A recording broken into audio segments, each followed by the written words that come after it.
took on that listing, we sold it, we did a really good job working the market, and then, with life, you do one thing right, and it leads to a cascade effect of other transactions. So we had a string of what I would consider, early good luck.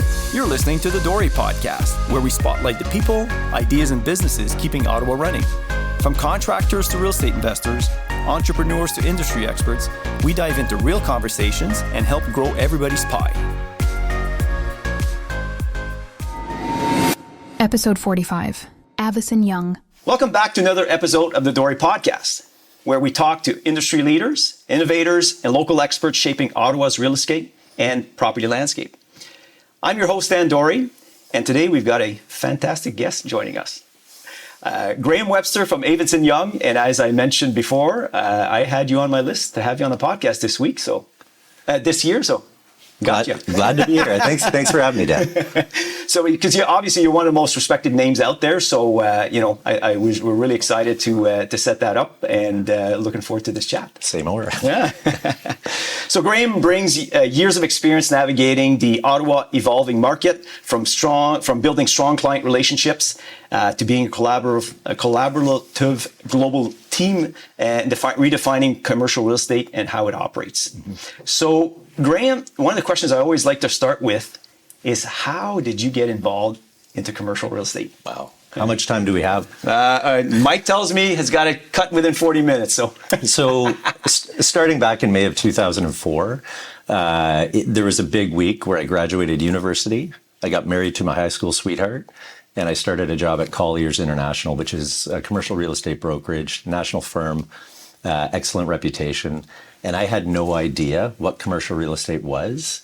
And I had backed into basically an accidental job of being a research analyst. And it gave me 2 years to learn the business, be part of an incredible firm, to see what I would consider industry titans do their job, explain to me what was going on. I got to meet a whole bunch of people in the industry.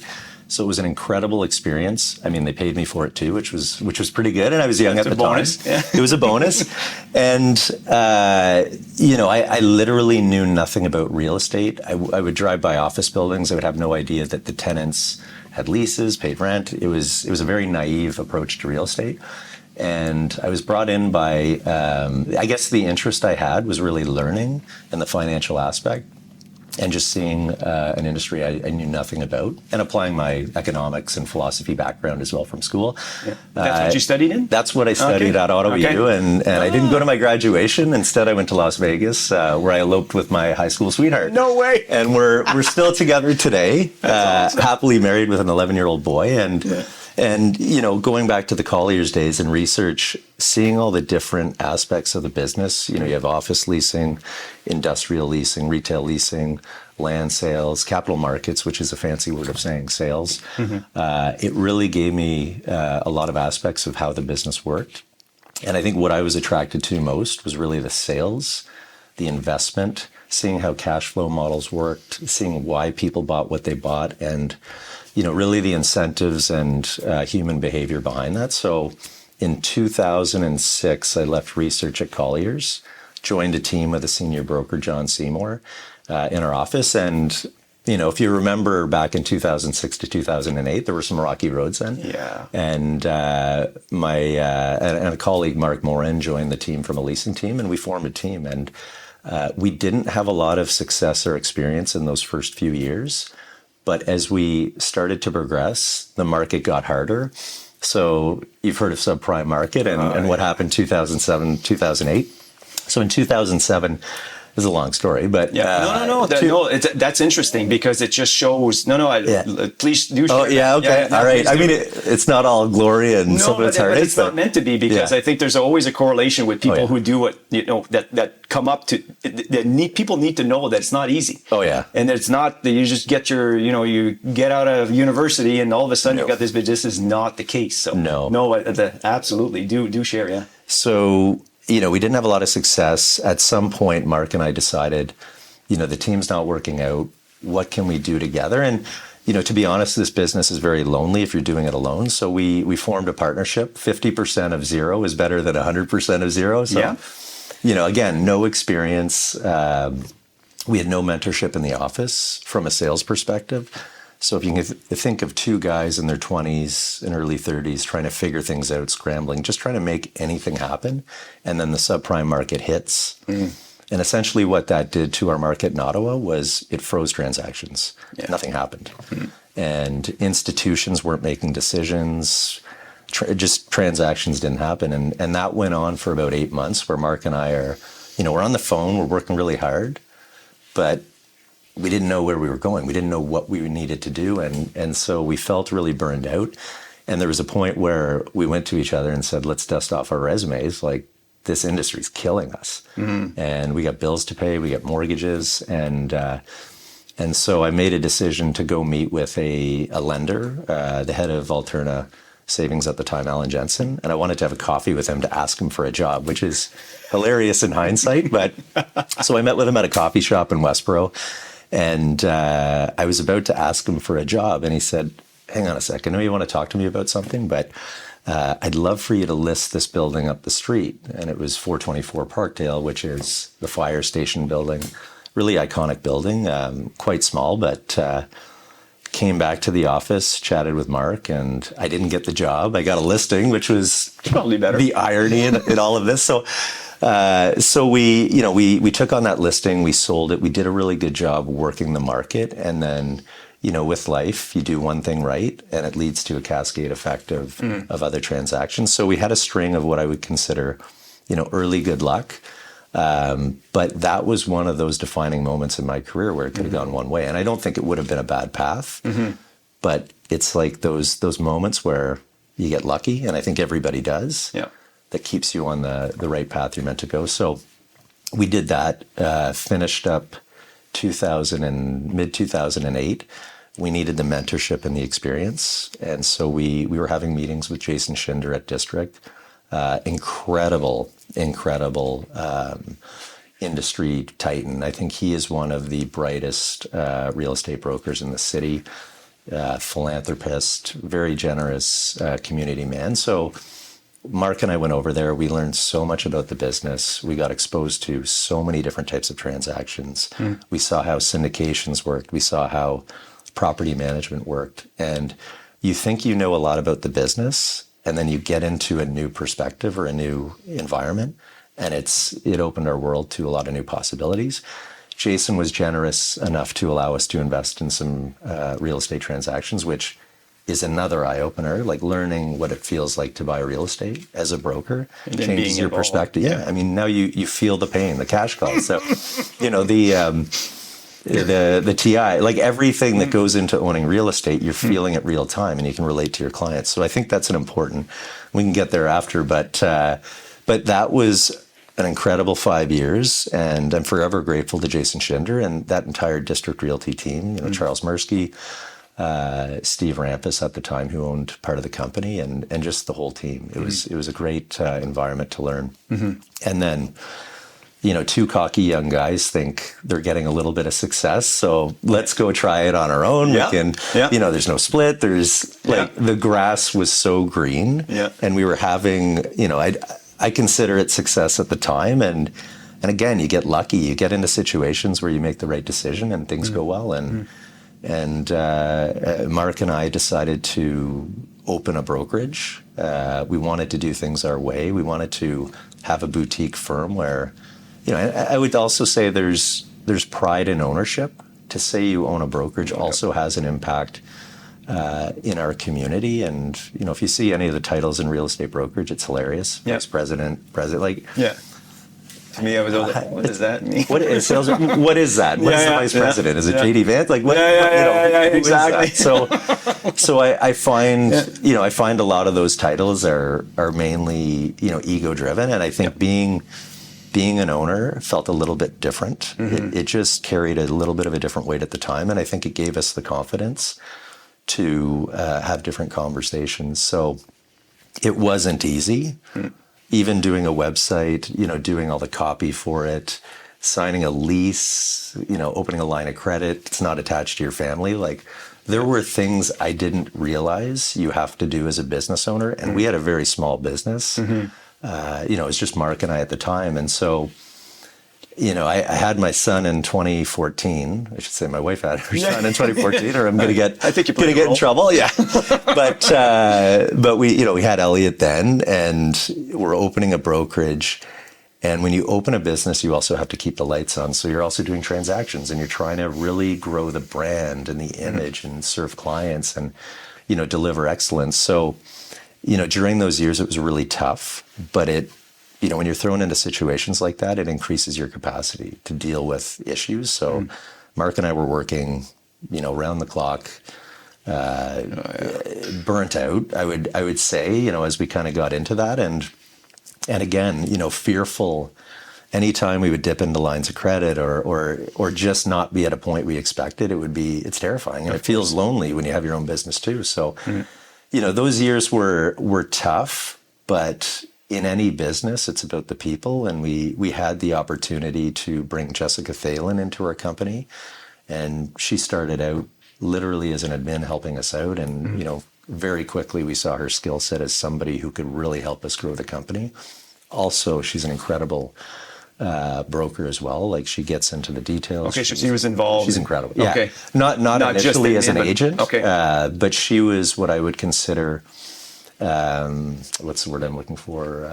Just a key employee. Right. That absolutely helped us step up our game. And it also gave us capacity at home. The irony with a business is most owners say they're doing it for their family. Yeah. But the flip side of that is it takes them away from their family. I know. Yeah. So having her helped us breathe a little bit of life into that. And, at the start, we were doing $2 to $4 million transactions.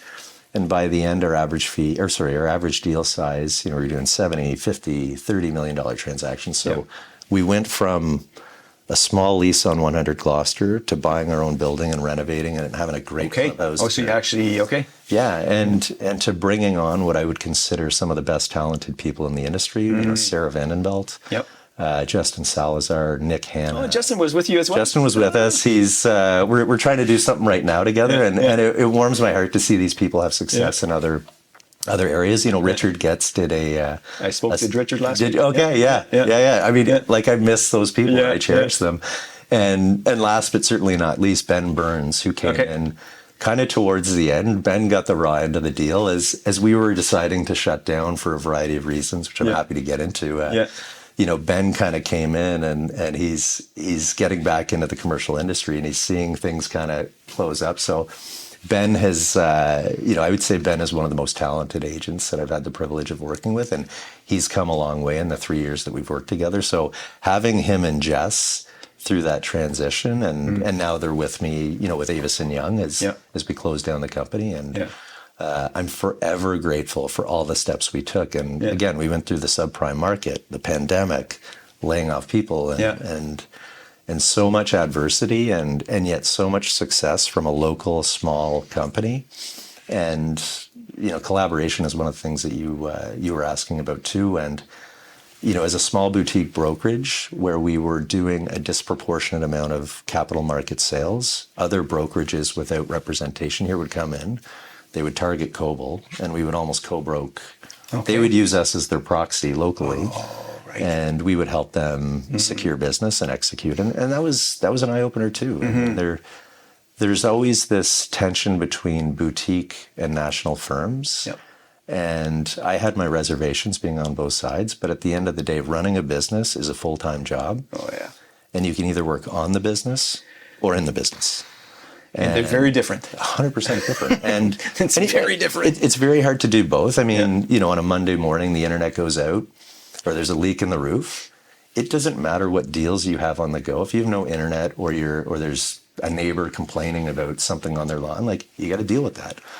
And so again, capacity was improved, but at the same time, what it did is really help me focus on who's the person that I want to be at home. What kind of husband do I want to be? What kind of father do I want to be? What kind of teammate do I want to be? And running a business was very difficult for me to get to a place where I thought I needed to be. So Mark and I amicably shut down the company. We decided to go our separate ways. And the area that I focused on was more the investment, the retail office, industrial, and as did he. And And now he's doing his own thing, and I'm really proud of the work that he's doing. And you know, we hang out and chat and catch up. He's a great guy, and you know, we were really good friends and still are. And it's fun to look back and say we did this together. Again, I was talking to Justin Salazar earlier today, and every time I talk to somebody from Coble, there's a warmth that comes out of that. So I didn't know that. I didn't know. I met Justin. I want to say a couple of years ago. Because this guy kept calling, the office kept calling me. Somebody's calling about one of your buildings. They want to buy your building. They want to buy your building. I don't have time for this, right? And then finally, I'm like, oh, he's so persistent. Like, I better meet with him. And it was him. And it was an interesting. He's incredible. Such a nice guy. He's got such a great energy. You just want to be around him. So I've been, you know, in a privileged position where I've had these incredible people around me that have helped me get to, you know, where I want to be in life. And I think business and life are so intertwined. You need to know where you're going in both. Absolutely. And you need to surround yourself with the people that can help you get there. So it's been a fun journey, and hey, we're still on it. We're still on it. I mean, it's been 2 years as of yesterday. I saw that. The LinkedIn thing came up, and I forgot this morning. I'm like, hey, it said 2 years. It said it's an anniversary today. There's so many anniversaries. Jess has been with us almost 10 years, and Ben 3, and so there's lots to celebrate. But it's been 2 years. Avison Young has been an incredible partner. They're almost a business partner, right? They provide a service. It's a network of professionals that are, you know, industry leading, even in the office and other markets. So it's been an incredible journey, and the culture of the people that they have there is wonderful. It's like walking into an office, and I would have coffee with any one of the individuals. I would want to hang out with them, you know, outside of work, and I think that's a really important. You don't have to be best friends with that. It speaks to you as well. Well, it's funny because you know what I'm hearing when I'm hearing all this. I think you mentioned 3 or 4 times that you were lucky, and I'm like, luck has to do with it. But you were making those decisions. You were pushing. You were going to ask. You were going to do this. So I look at that and say, luck serves something. But you have to play your part, and clearly you are. So for sure, for you. I started my own business, and I'm like, we have luck, but it's easy to give up. It's easy to just not do it or not ask or not push. So luck plays a role for the people just keep pushing. At some point you'll hit a lucky break. So I heard that like 3 or 4 times. I'm like, but as a guy who started his business, I'm like, luck, yes, but you got it. You've done your part. Selling a commercial property? At Dore, we know how to attract the right buyers, price strategically, and help you get over the finish line and close. Let us market your asset the right way and help you get the returns you deserve. Visit us at doremultiresidential.com. I don't think it's skill, or part of it is. I know you're humble, so I can feel that. But I just want to highlight that because people who are in business, I think sometimes I don't think it's. To think that it's just lucky, well, luck plays a role, but you have to play your part. Absolutely. And it doesn't just happen. You have to be doing something. I mean, a lot of the stuff that you just talked about, there's a tremendous amount of sacrifice in there. Oh, yeah. To just keep muscling through. And thank God. A lot of people would have given up. Yeah, I mean, right? So absolutely. And it's not all roses, like in some of the sacrifice, like you got to see what you're leaving in your wake. So if you're, if you're going to the office till 10 p.m. at night, or you're in the office Saturday and your marriage, like your wife is expecting you home for dinner. It's, and I would say, and that ties into the discipline I have today around some of the decisions I make, but good for you. You've got to learn. You can't it's not an academic exercise to say, these are the priorities. You've kind of got to go through the fire to really feel where you need to be and the decisions that you need to make. But, back to the lucky part, sometimes I wake up and I say, like, it's amazing the steps that have been taken. And then I'm here. It's good for you. There's a lot of gratitude. No, well, I can. Well, that's amazing. Obviously, I'm sure that plays a big role in making all of this come out. It's so funny because we're talking about kids. I forget, it was yesterday, and I said, have the discussion, and sometimes my wife, I said, I don't necessarily share everything I'm doing every day because I don't want to. I'm still processing all these different things that are going sideways, so I said, and it's funny, we are doing an interview just before this for a lady that potentially come to work for us. And I said, and we're talking about family. I said, one of the things I've been consciously trying to do is, you get all this whirlwind happening during the day, whether it's this company, this client, this deal, this team member, something's happening. And I said, but I've got my health. And I get home and I said, what I do, and I said, like yesterday I got home, I opened the door and I just take 30 seconds just to hear the harmony in the home. Yeah. The wife laughing and the kids, and you're like, man, I've got everything. The rest is just a bonus. And your blood pressure comes down. Yeah. But it's just everything else is just a bonus. Yeah. If it works, great. But I've got everything, right? So I'd say that's a rare perspective. Yeah. We hyper focus on the things that are going wrong that we can't control. It's kind of normal because we're trying to address them. But you have to take the time to just, hey, and just what's important here. This is what's important, right? So good for you. That's awesome. Being present. No, that's great. Yeah, no, that's great. So obviously, and Avison Young plays a global role, I believe. Yeah. Right. So how does that work with Canada, with Ottawa? Does that help? Does that help leverage? Is it what? Tell us a bit more about that. Yeah, so it's an international company. It's owned by principals. So a lot of the agents that work there have ownership in the company, which I think is pure accountability in terms of, how we show up and what we do, which was really attractive for me when I was, talking to some of the larger brokerages. But in terms of how it all works, again, going back to COBOL, we were almost like an island in Ottawa on our own. And it felt very, using that as a contrasting situation, it felt very isolated.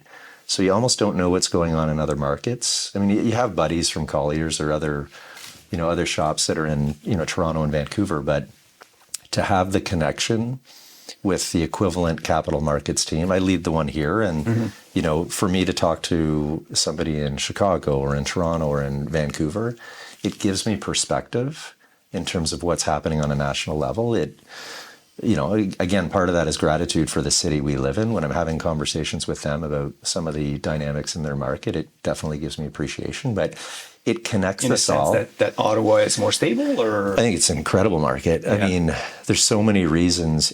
Absolutely, it's stable. I mean, our unemployment's below 6%. 1 in 4 people work for the feds.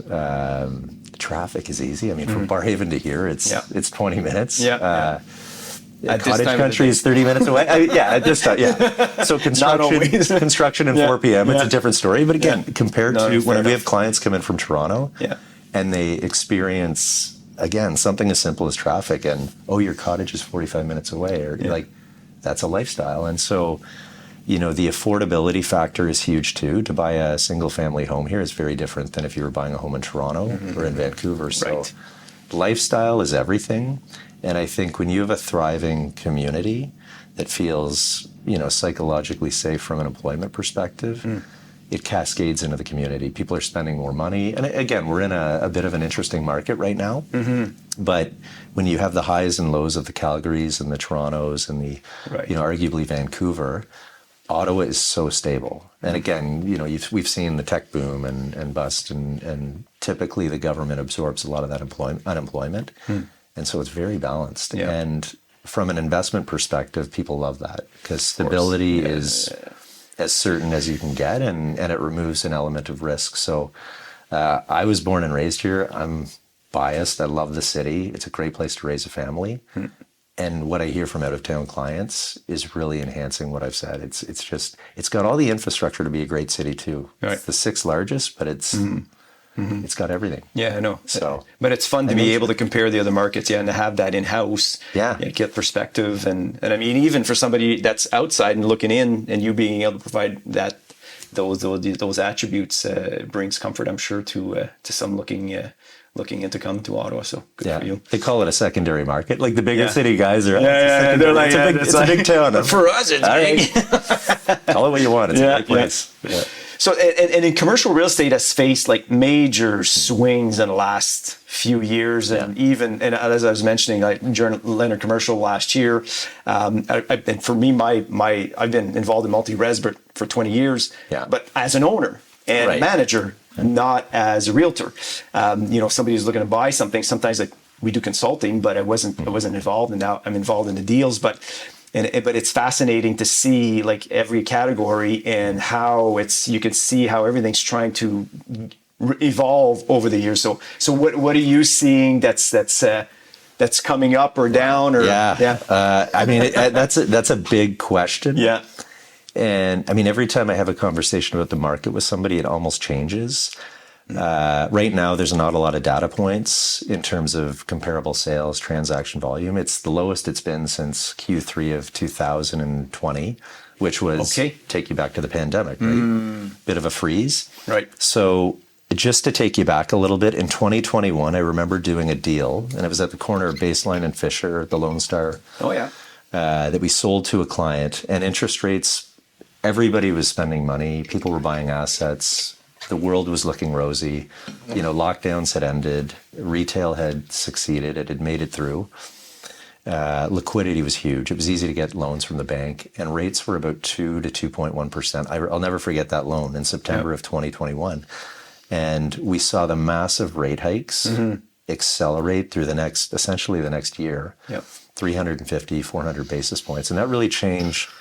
If you think about the gap between the spread between interest rates and cap rates, it should have reflected a really poor market, but cap rates didn't move in the same way that interest rates move. So, you know, they kind of decoupled in terms of their alignment, and that was really interesting to watch. Like, if anybody says they can predict what's going to happen in commercial real estate, I don't buy it. Yeah, and I haven't met one. So and so If so, I'll tell you. Yeah. Anybody that says they're an expert, have some humility. Things can change. Exactly. But interest rates started to creep down, and you know, during that time, institutions left the market in terms of acquiring new assets, and they play a big role in our city. You know, they buy the big office towers, and when you remove that side of the demand equation from the buyers, institutional, you're left with private capital, some syndicators, and some, you know, developers that are going to try and fill that void of demand. And they never showed up in the same way. And so transaction volume diminished. I would say there was a big change in terms of what was in demand. You know, it went from pre-pandemic, office buildings were very attractive, very stable, very predictable for the most part. And you know, work from home really changed that. It was a scary asset, and a lot of people. It can be, and I think you've got to, and you've got to understand the nuances. Not all office is created equal, right? But you know, going back to where we're at today, so rates have come down. A lot of the smaller mid-market transactions are still occurring with private capital. Lenders are still really challenging. Some will say no, depending on the asset class.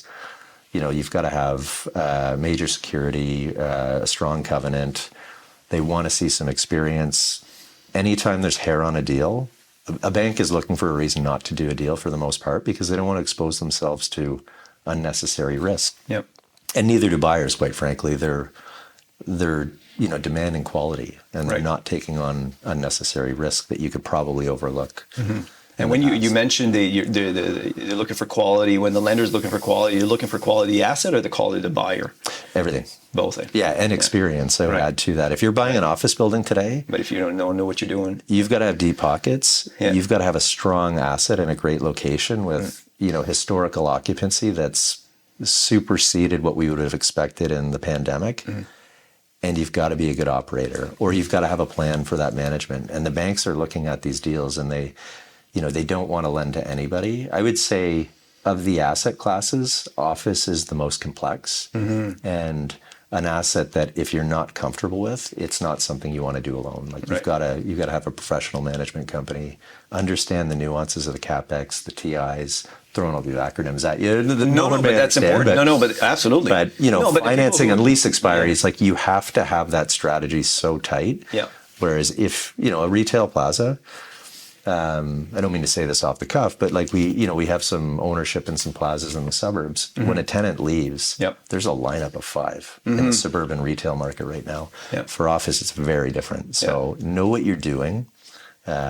Lenders are very strict on that, on who they're lending. It's interesting. Is it lenders in the last week and a half or so?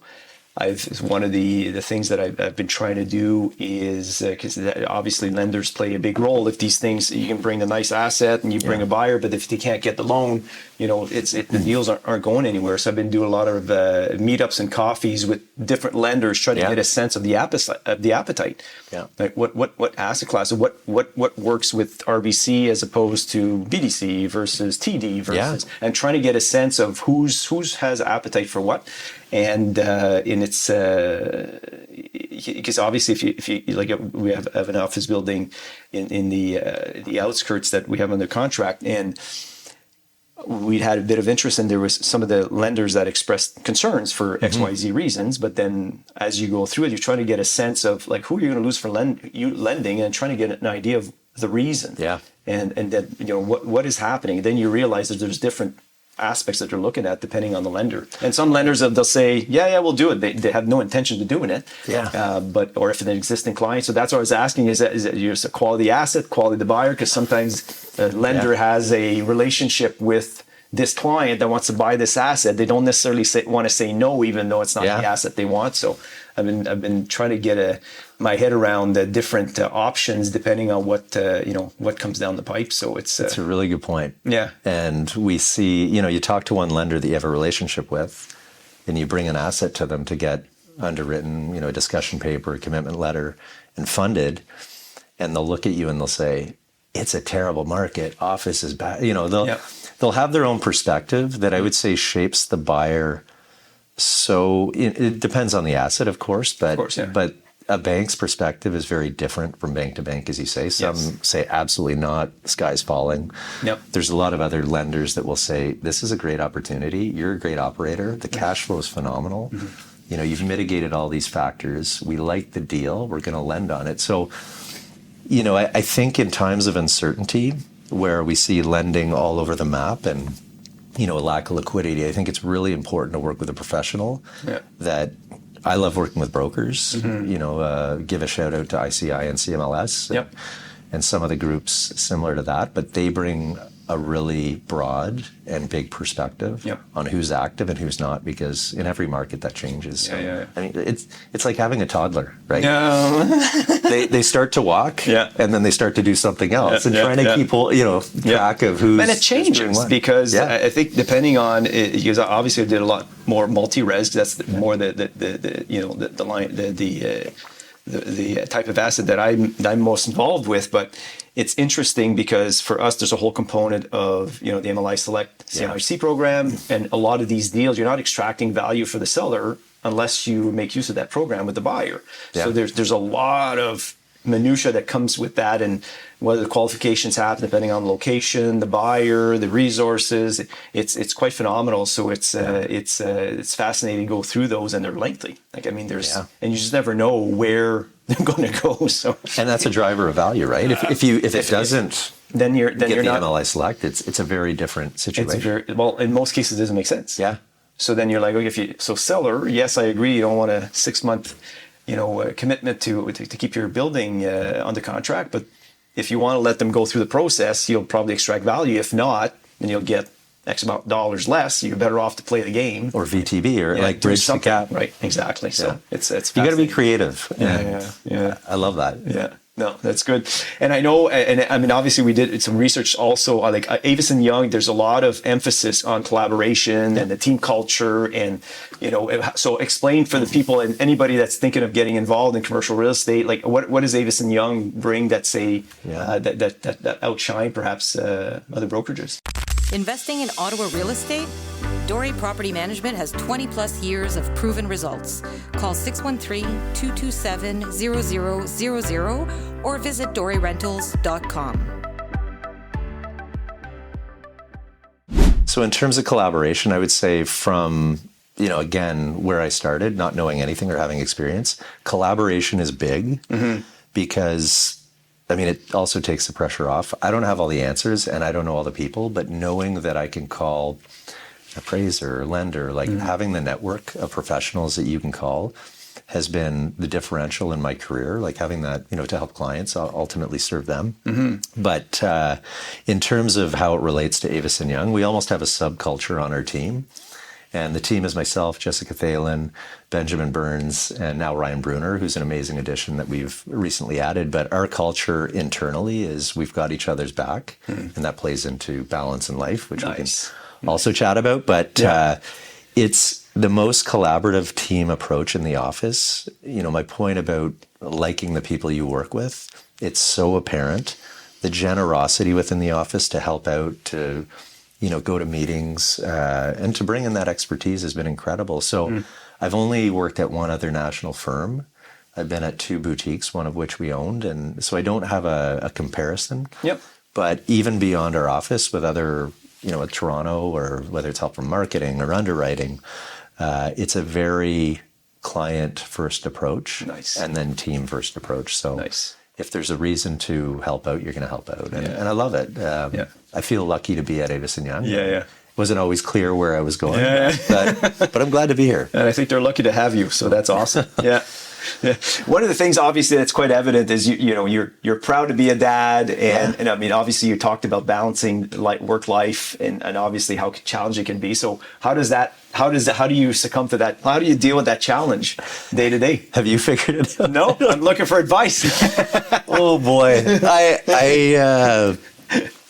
think I want to see if I can get some tips here. I would say every season of life is different, and where you focus your time. I'm a big proponent of what you say yes to, you're saying no to something else. And I think when you're young in the business, your most accessible resource is time, right? Yep. You're looking to trade that time for money, for knowledge, for whatever it is. And I think as you get older through your career, and if you don't address some of the things some of the trade-offs early in your career, it becomes a habit into your, call it more senior years in the business, and more importantly, important years with your child's life or your marriage, whatever it is. So, for me, having a strong team around me of really excellent people that I think are like-minded in values, family is very important to all of us.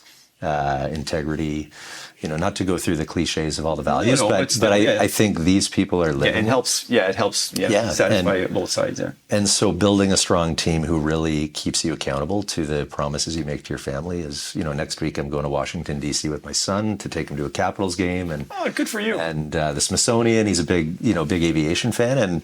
And so the team knows that's really important to me. And as a result, they're going to make sure it's not them serving me, it's us serving each other. Mm-hmm. And so that helps with balance. But it's an industry that can also consume you. There's a gala every night of the week. I know. There's a charity breakfast, it feels like every week, or, you can go out, having beers with landlords every night of the week. So if you get into some habits that will pull you away from the things that you want to accomplish, it can be a slippery slope. Again, cliche word, but or term. Yep. So I think reassessing what the priorities are in every season and saying, if family truly is important to me, am I saying no to the things that are preventing me from getting closer to my family? And I'm at a spot right now where I rarely miss a dinner. If it happens from time to time. Yeah. And, my son plays pickleball on Monday night, which is hilarious. I get to play with him, so I'm coming in a suit. Oh, okay. You're playing with him. That's awesome. We're having fun. It's there's an educational component. So we're having fun doing that. But those are again, not to get too cheesy or personal, but as you reflect on life, I'm 45, so not super old, but you start to see that those smaller moments with your family are the more meaningful ones, the unplanned things. And so if I'm at the office till 7 or 8 at night, or if I'm working on a weekend, it steals all the opportunity to have those moments with my family. And, I think to have the foresight to say at the end of my career, what are the relationships that I want to invest in while I'm working really hard and delivering excellence? And for me, it's really key clients that I love. It's my team who I love, and, my family and friends. So living that change, saying no to the 5 p.m. drinks on Queen Street, or we're not going to a gala because it's not going to, be a return on energy or resources to the person that you want to be. So for me, it's be intentional. Yeah. and let your actions get you to where you want to be. Yeah. Or just don't complain. If Yeah, you're not there, just stop exactly. complaining. So. Yeah, no, that is awesome. We're going to have to book another time to meet. Yeah. I think that's amazing. Well, and sorry, the other, I will, shameless plug. I mean, the other thing is skiing, right? Like ski trips are another thing that's really important to me, as you know, from some of the past guests. So, so just, put the big rocks in your schedule, fill it with the smaller rocks, and then fill it with sand, and then you're going in the right order. Yeah, so and make sure that those are there. Yeah. The rest is a bonus. So good. When you do it the other way, it's the world hard. Can crumble pretty quickly. No, that's awesome. I love that. Yeah. We have more in common than you think. Okay. You'd mentioned that one of the top voices that you had, or maybe not top voices, but you had the strip mall guy. Yeah. That was when we were asking about interest and all that. You mentioned that, and I had to do some research on it. It's quite fascinating, actually. Yeah. So tell me how that came to be, or I got the sense that maybe in commercial real estate, like he was just one that went like way out there. He went viral. Yeah. He's he's a broker from California that moved to New York. I think he had his brokerage career there. And Don Tepman is his name. He hid behind the alias, like nobody knew who he was for years, which was kind of, it's cool to see his face, a few years ago. But he's entertaining. He's lived the brokerage life.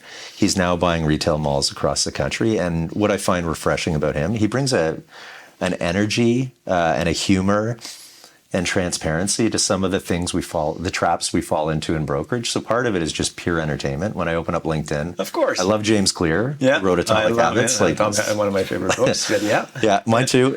So seeing James, seeing the strip mall guy, it's just kind of like, it's a funny thing that you do in the morning, which is see that. And I think for any young broker, look at the mistakes that he's seeing. Look at the things that he's saying, and I think you can learn a lot from that. Yeah, for me, it's entertainment. Transparency was, I was going to say, he's very transparent about everything. Yeah. And it was interesting because I was trying to get a sense of who he was before we met, and I watched a few of his podcasts, try to get a sense, because he's sharing the story, but the angle where he's buying these malls, but he's essentially buying them, stabilizing them, or and then he's flipping them. Yeah. And one of them was like, well, why aren't you keeping them? And he's like, you could see there was like some hesitation about, then I don't get this much return. But anyway, so it was interesting because it's the concept of milking a cow versus, having beef but it's interesting when it's looking at that, because it's it's a different mentality, and it's two very different worlds as well. If you're buying it with the intention to flip it, it's a very different process than different strategy, and then keeping it for hold. And so I found it interesting. So are you following him now? No. Okay. I don't know specifically because I don't follow anybody. Okay. Because I'll get distracted too quickly. So I've got enough on my plate with the real estate, the property management, the buildings that we're doing, and involved in the painting company and all that good stuff. So I'm trying to keep focused on what I'm doing. So sounds like you may need to say no to some things. No. I'm very. I try to keep the narrow. My daughter said that the other day because I was saying something. She says we should put your blinders like this. That I'm like, yeah, maybe you should. I love it. Yeah, I need that too. Yeah, no, that's awesome. So I want to be respectful of your time, Graeme. I think it was easy. Oh my God. I could just this keep was going. 15 minutes. This is why Mike puts a timer here, so I don't. Oh my God. Okay. Wow. So Graeme, what a nice chat. We're gonna have to. We're gonna have to chat after this, but I'm really glad that we're able to do this today, and I get to meet you because, like I said, I'd heard about you from different people, so I knew we were at some point we're gonna meet, and hopefully we're gonna do some business. I'd love that. I'd love to hang out and chat again. This was a lot of fun. Thanks for having me. No, thank you. So if anybody wants to learn about Avison Young or you, what's the best way to connect with you? Probably LinkedIn. Okay. So just my profile on LinkedIn. I'm off all other social media platforms, which again, getting good for you. Dialed in. Or avisonyoung.com website. You can find me there. Okay, good. Yeah, and everybody that's on LinkedIn, I think it's like, obviously I actually look at all your stuff, so I think it's always impressive to see the stuff you're working on, and I'm sure the clients that you represent and the ones that you help are benefiting a lot from from your experience, your humility, and being able to, help them throughout. So good for you. Thank you. Yeah. So, and to all the listeners, thanks for tuning in for another episode of the Dore Podcast. And don't forget to like and turn on your notifications so you never miss another conversation. Thanks for tuning in to another episode of the Dore Podcast. If you're an entrepreneur or investor focused on real estate in Ottawa, we want to hear from you. Apply to be a guest and check out our video content anytime on YouTube.